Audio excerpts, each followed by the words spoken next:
Hey guys, this is Liam from MindBuild77, and in this video I'll be talking more about what I was talking about in the last video. So first up, I have an article. Now this article comes from the news page US Today, so let's take a look at it. I'll read it right now. But for those of you that don't know, basically what's going on is that the Senate Select Committee of Intelligence, which is the group that looks over all the other US agencies, is asking for a report on unidentified flying phenomenon, and this report is due no later by June 2021. So now, on to the article. A former top national intelligence officer hinted that an upcoming government report on UFOs will include information that cannot be easily explained. And this former national intelligence officer said, in quote, "There are instances where we do not have good explanations for some of the things that we've seen, and when that information becomes declassified, I'll be able to talk a little bit more about it." And this statement came from the former director of national intelligence, John Ratcliffe, and he told this to Fox News on Friday.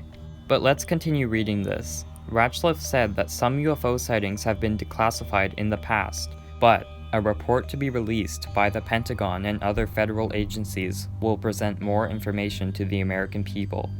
In quote, "There have been sightings all over the world," Ratcliffe said. And when we talk about sightings, the other thing I will tell you, it's not just a pilot or a satellite or some intelligence collection. Usually, we have multiple sensors that pick up these things. Ratcliffe said elements that are hard to explain in the unreleased sightings, including movements that are hard to replicate or traveling at speeds that exceed the sound barrier without creating a sonic boom. The report is expected to be released on June the 1st. Now, if you recall in my last video, I said that the Senate Select Committee on Intelligence was expecting the report to be due on June the 25th, but here it's saying June the 1st. So I'm not really sure what the actual date for the report to come out is, but it's definitely in June because that's what I see in every single article. But going back to the article that I just read, I found it very strange how he said that he'd be able to talk more about it once the report would be released. And that really makes me think, just what will be in this report? We'll know in a few months. Now, the second thing that I want to talk about in this video are the new Area 51 aerial view pictures that have been released. These were taken a few months ago, and they show incredible detail of Area 51 and the surrounding areas. Now, these images were taken from a Cessna plane by someone named Gabe Zeifman. These images were taken a few months ago, and they show incredible detail of Area 51, and there's tons of these pictures. If you're someone like me, then you've probably spent hours looking at images of Area 51 to try and see if they're hiding anything. And there are over 30 images like this of him flying over with his plane. I put a link down below if you want to check these out further. But it's kind of odd that they keep on persisting that nothing's going on in Area 51. Meanwhile, they black out Area 51 on many maps online.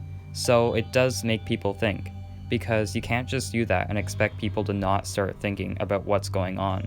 My hope is that we'll start to get some information about this in the future, but I highly doubt that this will be the case.